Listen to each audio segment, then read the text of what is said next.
köne taksirlen ruhun şad edeyli. Allah cenneti firdevs ata etsin. Türkmenin çoğur alimleri 120 yıl, 115 yıl, 100 yıl bundan azal dünyadan geçen Allah cenneti firdevs ata etsin. Törahun taksirler. Allah cenneti firdevs ata etsin. Koçmuradahun taksirler. Allah cenneti firdevs ata etsin. Çarahun taksirler. Ataniyadahun taksirler. Türkmen ilini katı çoğur olup geçen alimler. Hint ulamalar bilen meseleleri bir-birine yazışıp cevaplaşan büyük çoğur alimlermişti. Koçmuradahun taksir Buhara'da okuyanmış. İnşallah Koçmuradahun taksirdir şay diyenim. Bu bolmasa şoňa meňdeş bir teberrik taksirlen biri. Ol at muhimde asıl gurrun muhim. Buhara'da okuyanmış. Bilen dädeleri mollamış. Cemaatına aydıptır. Ey cemaat diptir. Men dünýeden geçtim diptir. Molla Koçmurat da Buhara'da okuyup diptir. Bukhara merkez-i ulûm din است. Semerkant sayqal ruye zemin است. Bukhara'da okuyup diptir. Onda okuyan vakti olsa takriben 200 yıl olay olyada. 170 yıl mı odalın gurrunmuş. Bukhara'da okuyup diptir. Şu gelse men dünyadan qaysam hayt palan molla diptir.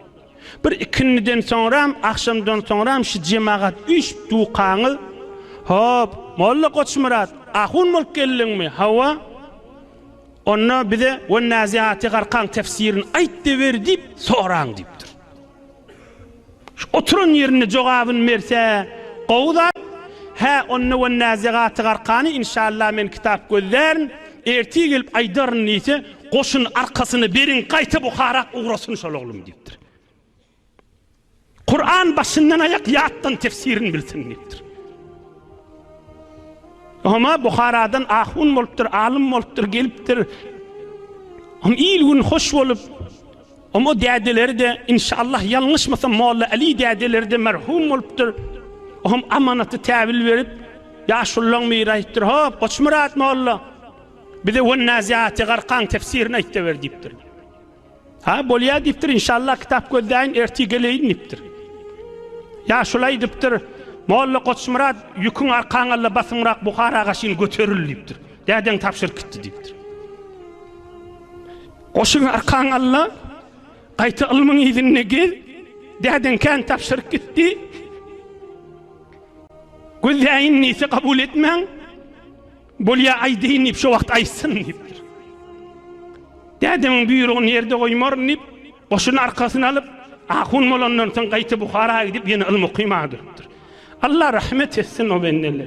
Allah ruhlarını şad etsin. Allah jaýlaryny cenneti firdevs etsin. Hudaý şolaň bereketlerini bizim üstümizde de ýagdyrsın inşallah. On gaýta gelipdir. Kur'an-ı Kerim'in ýersinden sorak bolsa men inşallah teýýar dipdir. Kur'an-ı Kerim'in bismillah başından aýagyna her ýerden sorak bolsa men teýýar dipdir. Şol adamlar bir zat soranna Kur'an'na vadip hükmetmege yine de ihtiyat edip howluk mani Ebu Hanife näme diye görünüp o hükmet diýmişdik. Ebu Hanife'nin hükmünde düzülen kitapları var da Fiqh Hanefi'nin bir kitapları var. Şonu göreyim, şon menen hükmü derin diýenmişdikleri. Inni bir adam, bir oğlan, bir jawan onu bir öwredik göberipdir. Ya bir adam, ya mahbaradan, ya bir yerlerden, şebekelerden ahullu zat bilmez. Ay Ebu Hanife deyip yürümen, hemme hüküm Peygamberden, Kur'an'dan bilmeli. Hak görüründür, emme niyeti harap. Kur'an menen Resulullah'dan başa hüküm olacak mı? Emme şon başından ayak bilip hüküm çıkarmak gerek. Hüküm çıkarmak gerek. Hüküm çıkarmak gerek.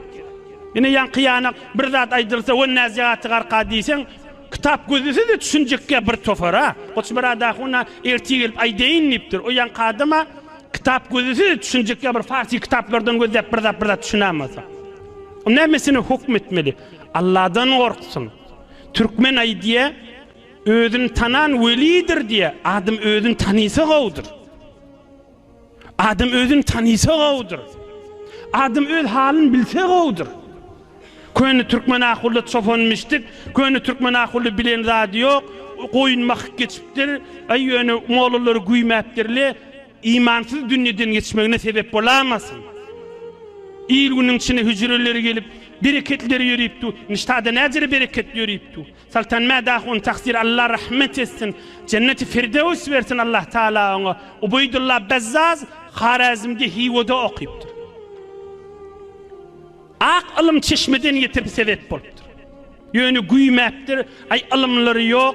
Ama bir tofor anra gidip Ebu Hanife İmam Azam'a da dillegiri yeli. Bir tofor zatlarına aysam haklınız satmaz, gece yüreğiniz ağırar, onun için ben onu aytmayayım. Ebu Hanife diyen zatlarına. Şimdi mezhep ayıracak bolup, aqidalar haraplayacak bolup, ay mezhep näme bolupdur? Kur'an'ma bir zat ba deyip owadan keplen bolup, doğru din yıkmaktır. 1400 yıl ver, 300 yıl ver, 1 milyarda oluyor Hanefi mezhep yürüyüp, ya oğlum hepimiz ağdaşık gezip verilmiştik. La havle ve la kuvve illa billah. Necere şu hükmü etmeli? Oğlum hepimiz ağdaşık gezip verilmiştik diye vaydiliye. Men bugürün açık edip aytacak bolayan, Peygamberimiz aydıptır Muaz ibn Cebel'e, ey Muaz, ne menen hüküm edersin deyiptir.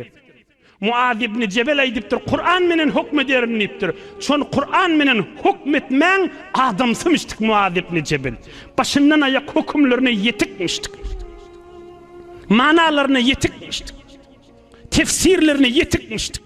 Ona ilmi din menen aytsan ona müctehit diyelim, müctehitmiştik. Ama bir de näme değil ya, istilah ilmide bir de mukallit diyelim, biz müctehit de. Ne koçmara dahun taksirin gurrunu nağdaptık. Yan adam ay mezhebini dillegiriye, ay Ebu Hanife näme işin ma, ay näme, ay mezhep olacak mı diyse, yan kıvan naziatı garkan bir ayette var. Ve naziatı garkan ayette var. Ve naziatı garkan ayette var. Aslında şun özün bir yattan okuyuda verdi, bir toforunu yüzünden okuyuda verdi, başarmaz. Oy gurrun birime açıqraq bolsun. Muaz ibn Cebel cavan sahaba. Ulamalar evinden yürüyecek sahaba. Kıyamet gününe. 34-35 yaşında canın veren sahaba. Derdin içinde olup Allah'a şükür deyip taun qırğın kesen varmıştık da. İki tane anası, ikisi bir gününe ayrılıp bir kabirde caylanan sahaba. Hazreti Muaz ibn Cebel radıyallahu anh Kur'an menen hükmederiniptir. Kur'an'dan tapmasam Resulullah'ın sünneti bilen hükmederiniptir. Biz başararsın onu. Hezar hadis okuyacak hükmetecek. Yanlışarsın, yanlışmarsın, ağdaşarsın. Yani näme? Yani açıklap vereyim. Kan şu mübarek mescitte eştensiniz. Näme? Müslim, başka Bukhari, Müslim, Resul ravahu Müslim, Müslim rivayet diye. Ey yaşoğlullah, ilminiz arttırın, ol düşünün bu görürün. Peygamberimiz bir hükmen aydan kefi var, aydıptır şuna. İmanımız var, näme deyiptir? Tevazza'u mimma messetin nar, ravahu Müslim. Bir zada ot degse, şonu iyseniz dehret kılın deyiptir. Yani nahar yesen, et pişen bolsa, çorba yesen dehret kılmalı. Şun manası şu. Şunu hezar hadisten okuysan, her kim nahar yese dehret bodulya deyip bilersin mi? Eğer sen şun tercümesi bilen hükmetecek bolsan, her kim nahar yese dehret bodulya demeli oluyor. Necere hükmeteceksin? Der sureti ki, Peygamberimiz aleyhissalatu vesselam çorba yiyenmiştik, namazda duruyenmiştik, dehret kılmayanmıştık. Peygamberimiz aydiye, şayet hezar hadislerde de bağ olsun. Yani mün hadis, mün meşhur hadis deyip bir düzülen kitaplar var. Resulullah'ın sözü. Emme gurrun şi, Peygamberin sözü bilen hükmetecek bolsan, Peygamberin sözlerini yat bilmeli, manalarının himmesini yat bilmeli. O şikife haçan aydıptır, şonu bilmeli. Şikife haçan aydıptır. Ola bir vakt diyan etini iptirli, diyan eti de bişmedik, çalı bişenmiştik, dişinizin arası kanan olamasın deyip dehret kılın diyen şomiştik Peygamberimizin. Ya yine bir manası. Diyen etini iptirli. Yağlımıştık. Ağzına dişinde ağıranın diyen yağı alttır. Dehret kıllan namaz okuyun ağzınıza yağı ayrılsın diyecekmiştik da. Bir tayından haber olman. Necirek naharip dehret kılın diyecek adamlara. Ya yeni bir manası. Dehret kılın diydiği Arap dilinde ağzını çaykan diydiği bir manası.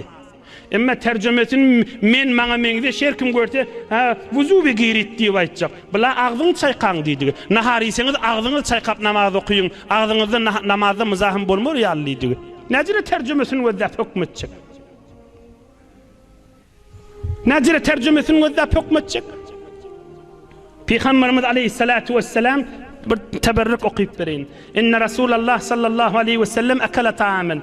ثم أقيمت الصلاة فقام صلى الله عليه وسلم وقد كان توضأ قبل ذلك فأتيته بماء ليتوضأ صلى الله عليه وسلم فانتهرني رواه الإمام أحمد. Hazreti Mughira diye birun peygamberimiz çorba yedi. Çorba abi guşt etbadi içinde. Bir şey etbadi. Oham şon ip bolonnu men kunluk su ötürdüm dehret kıldıracak bol. Peygamberimiz eline aytdı. Had anıraqtıdır namaz okuyacak diye. Dehret kılman namaz okuydu diye. Yoksa yankın mübarek sözünde näme deydi? Ot deyse dehret kılın deydi. Onun manası başka. Onun cayı başkamıştı. Onunla açıqrağı aydeyin. Sahabalar näme diye? İlmi dindir, qavqlağasın. An Cabir. Kana ahirul emrayn min Rasulillah sallallahu aleyhi ve sellem terkul vudu mimma messetin nar. Ravahun Nisai. Ama beyliki sahabe näme diye?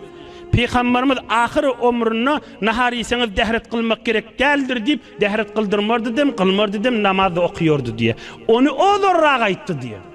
Hüküm yutködü diye. Bu zatlardan haber yok. Yok men hadiste gördüm, men Bukhari'de var, men Müslim'de var deyip zinkirlep kellerini titredip görünmen vurşak bolup gelip be zerer çeker. Allah'dan korksun. Hudaydan korksun. Hudaydan korksun. Allah'dan korksun, kıyametin yadına salsın. Sen Hudaydan korkyan değil mi? Beylikin Müslüman sen yarınça vadrahim Hudaydan korkyarakım beylik adamladı. Özünçe görmeyen değil mi halkı? Şol adam da özünçe görmeyen yarınça görahim beylikin Müslümanlarda. Olur bir iman deyip, bir aqide deyip, bir mezhep deyip, Hudaydan bir cennet tamamen bar yarahim. Bular da la ilahe illallah diyarahim. Bular da tek Allah'a kelime tevhid diyasahim. Hemmemiz la ilahe illallah Muhammed Resulullah deyip. Allah'ın zatına, Allah'ın sıfatına, Allah'ın esmasına hiç şerik karar vermeyasahim bizde. Allah Teala zatına mutlak kamil, esmasına kamil mutlak, sıfatına kamil mutlak.